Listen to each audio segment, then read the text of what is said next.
Hola amigos, ¿cómo están? Yo soy Nach y en esta ocasión continuamos con el capítulo número 177 del manga de Dan Da Dan, el cual titula Hagamos Kung Fu. Recordemos que anteriormente Seiko se encontraba con sus compañeros a los cuales les había dado el cesto maldito para que los resguardaran y a su vez al mismo tiempo recolectaba información para encontrar alguna forma de devolver a Ayase a su tamaño normal. Pero la reunión se vio interrumpida por la aparición de los Xianxi. Yo los conozco como vampiros porque hace muchos años vi una película en la cual esos tipos eran prácticamente unos vampiros chinos con ropas tradicionales. Aunque por lo que me acabo de enterar también son zombies, aunque mientras más fuertes se vuelven se acercan más a lo que sería un vampiro, por lo cual son mitad y mitad, digamos. Bueno, de todas formas el capítulo empieza justo donde había terminado el anterior, mostrándonos cómo este grupo de Xianxi había de una patada mandado volar a los dos compañeros de Seiko, empezando oficialmente el capítulo con las palabras: un ataque totalmente gratuito y sin venir a cuento. La propia Seiko observa a estos Xianxi, quienes habían golpeado a sus compañeros con una sola patada, empezando el combate.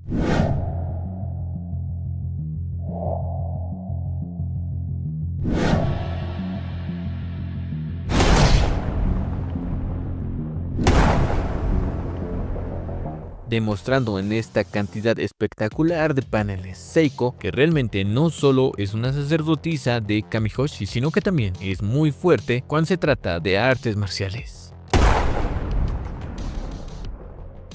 Además de tener una gran fuerza, por lo cual termina mandando a volar a uno de los Xianxi junto con sus compañeros. Pero estos no cesan su ataque, a lo cual la propia Seiko los continúa incitando, diciéndoles que vengan a por ella, desgraciados. A lo cual en un momento observamos como dos de estos Xianxi pretendían lanzarle un golpe de lado sosteniéndose del mostrador. Sin embargo, Seiko lo logra esquivar con facilidad, a lo cual demostrándonos también qué tipo de fuerza tiene Seiko. Con una sola mano parece tomar un aparato, creo que es un calfactor, con una sola mano, aplastando los Xianxi que se encontraban detrás del mostrador con este mismo, con las palabras: a ver si esto os lo refresca un poco. Y es que realmente la fuerza de Seiko es bastante sobrehumana. En tanto, tras hacerle esto al par de Xianxi, se sienta en una silla, esquivando rápidamente las garras de los Xianxi, las cuales recordemos son venenosas, encestándole rápidamente su patada en la cabeza al Xianxi, aprovechando para tumbarlo en una silla, a lo cual de esta forma Seiko termina utilizando esta silla arrojándosela al Xianxi que venía por delante, provocando que estos dos tropiecen. En tanto, también en ese momento había aprovechado para tomar un trozo de madera,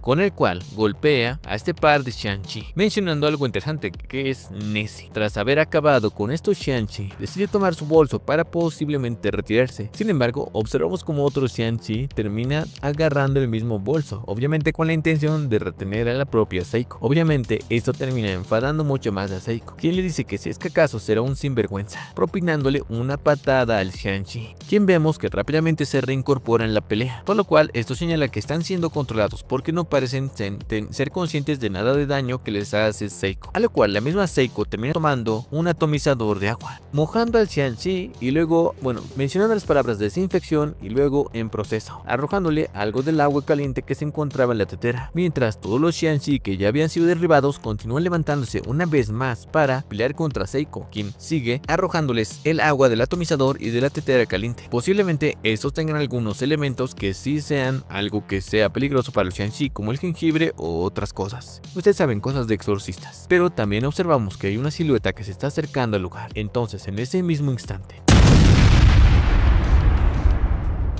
Seiko ha sido mandada a volar, rompiendo una de las columnas del restaurante, a lo cual observamos que quien fue el responsable de este ataque fue un toro negro. Bueno, yo pienso que es negro, no sé qué color será, el cual de una forma bastante extraña lleva como vestimenta un solo calzoncillo, a lo cual Seiko termina retrocediendo ante la presencia de este toro negro, quien le dice que parece que es extremadamente ágil, mientras el mismo toro se pone en posición de pelea, a lo cual Seiko rápidamente toma la tetera y se la arroja, diciéndole que si simplemente es una viejecita. al cual este toro simplemente logra esquivar la tetera pateándola hacia atrás. En tanto lanza un ataque con su patada pretendiendo golpear a Seiko, quien rápidamente lo había esquivado. Y es que quien se llevó este golpe fue el pobre Xianqi, quien vemos que recibió el golpe de lleno. Obviamente Seiko, aprovechando que está en una posición descubierta del toro, decide lanzarle un golpe efectivo en los bajos. Sin embargo, esto no parece hacer ningún efecto en el toro, mientras a su vez observamos como el Xianqi empieza a deshacerse el arco, y es que parece que se está haciendo cenizas, a lo cual Seiko le dice que está tan duro como una roca, y el toro le dice que muchas gracias. Como siempre, el autor siempre al borde de la funda. Bueno, continuando con la historia, observamos cómo Seiko decide tomar una vez más aquel trozo de madera que había utilizado antes para golpear los Xianqi, y el toro negro se presenta como Setsu, lo cual se nos da a entender que significa acero. Rápidamente Seiko había logrado alcanzar ese trozo de madera y golpea en ese mismo instante a Tetsu, mencionando el conjuro Nessie. Sin embargo, a pesar de que el golpe realmente fue muy fuerte, lo único que se consiguió fue que el trozo de madera que Seiko utilizó para atacar terminó destrozándose con el contacto con el cuerpo de Tetsu. Y es que este mismo dice que, y como el acero, cuanto más lo golpeas, más fuerte se hace. Aparentemente, esto último terminó sorprendiendo bastante a Seiko, y en consecuencia provocando que la misma baje la guardia.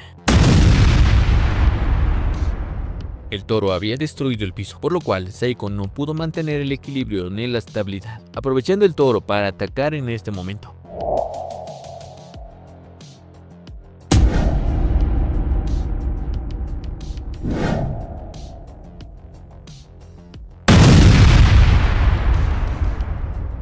Llegando a estampar a Seiko junto al muro. En tanto, las cosas no paraban ahí, ya que a pesar de que Seiko se había tanqueado este golpe, Tetsu no iba a terminar su ataque, arrojando a Seiko al piso, mencionando Hotsu, empezando a lanzar un bombardeo enorme de golpes contra la pobre Seiko.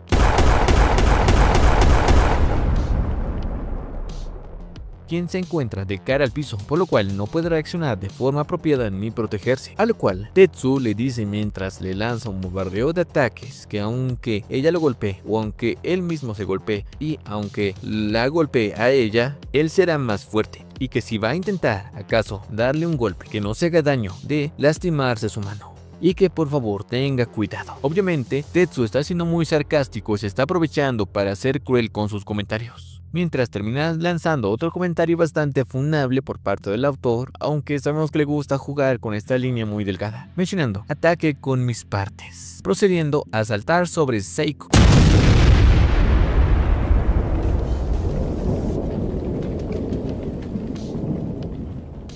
En tanto, el golpe fue tan devastador que terminó destruyendo gran parte del propio suelo del restaurante, mientras también observamos que todos los Xianqi que se encontraban en el lugar también han vuelto a levantarse, en tanto otros habían salido volando por la fuerza del impacto. A lo cual finalmente observamos cómo la pobre Seiko se encuentra estampada en el suelo, aparentemente inconsciente por el daño que ha recibido. Y es que realmente este oponente Tetsu es realmente fuerte, especialmente cuando se trata de resistencia. Y como lo había dicho antes, el autor hace estas cosas. Ustedes saben, después de un día muy relajado, está muy claro que llega una tormenta. Se vio algo similar cuando atacaron a Ocaron en el arco de los alienígenas. A lo cual observamos cómo es que Tetsu menciona algo bastante interesante, y es que le dice: como ves, me he hecho más fuerte, admite tu derrota. Pero Seiko se encuentra aparentemente inconsciente. En tanto, Tetsu saca de los calzoncillos que traía un pequeño cuchillo, el cual es exactamente igual al cual el conde Saint Germain le había dado a Kouki, mientras Tetsu le dice que de una vez admita su derrota. Y es que para este punto podemos confirmar que Saint Germain no solo atacó a Momo, sino que parece que está enviando a muchos esbirros tras ellos. Por mi parte, yo pienso que probablemente esté haciendo que ellos se provoquen deliberadamente para él robarle los poderes a estos yokais, como se vio con el Marching Garuda, ya que recordemos que lo sacó e hizo que los protagonistas lo derrotaran para poder robarle sus poderes. Sin embargo, a pesar de que Seiko actualmente está realmente destruida, las cosas están a punto de dar un vuelco bastante interesante, y es que en ese instante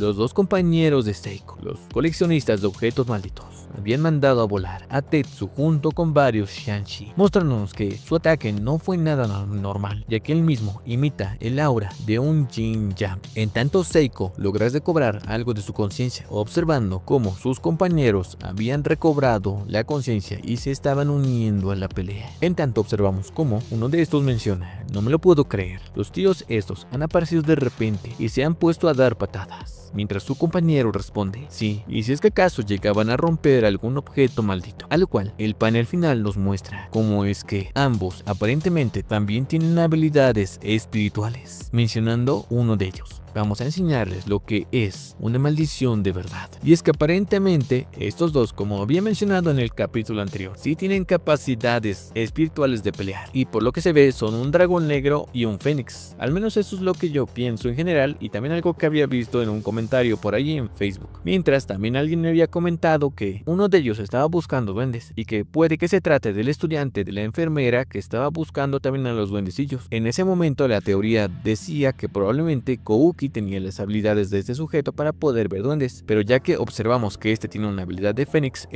está claro que él no es el estudiante al cual le robaron la capacidad de ver duendes. Además de señalarnos el hecho de que en sus ropas también llevan los símbolos de Lutrix. En tanto, yo creo que a partir de ahora las cosas van a estar mucho peor. Probablemente también espero que tengamos la reaparición de Suma, ya que recordemos que él también tiene poderes y que toda su secundaria ya tiene la capacidad de ver espíritus porque se vieron implicados en el sexto maldito. Y comentar algo que leí por allí en Facebook, y es que mencionan que los calzoncillos que está utilizando Tetsu son los calzoncillos del mal de ojo, y recordemos que habían dejado estos calzoncillos como una reliquia maldita en un santuario, por lo cual es posible que algo haya pasado en ese santuario. Y también esa sería la explicación de por qué Tetsu es tan fuerte, o al menos por qué es tan resistente, porque aparentemente ese objeto maldito, los calzoncillos de Gigi, tienen algo de la energía espiritual de este mismo. Y es que recordemos que Gigi tiene una enorme cantidad de energía espiritual, por lo cual no sería extraño que este calzoncillo, que es la única prenda con la cual el mal de ojo se queda cuando se transforma para pelear, haya sido impregnado con mucha energía del mal de ojo, ya que no solo estamos hablando de la energía espiritual de Gigi como tal, sino también la energía espiritual del mal de ojo, quien, según las propias palabras de Seiko, es considerado una especie de dios de la montaña. Bueno, las cosas se han encendido mucho, además de que se han ampliado bastante con la aparición de estos dos nuevos personajes, y seguramente para los próximos capítulos tengamos una de dos: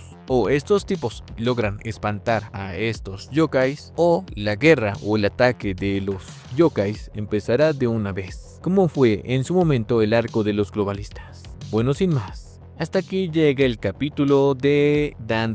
Y antes de despedirme, vamos a darle las gracias a los miembros del canal. Y gracias a Brian Almazán, Wilmer, Fernando Jared, Cornu, Daniel Sama, Efer Hernández, Isabel Telles, Papaya Rex, Juan Ignacio Campuzano, El Vic, Eligi, Héctor Pineda, Dylan Her, Pablo Cheng, Dark Knight, Chijing 23 y José Steven Rock. Muchas gracias por apoyar el contenido y el canal. Bueno, sin más, yo soy Nach. Esto fue Nach TV y nos vemos en el siguiente video. Cambio y fuera.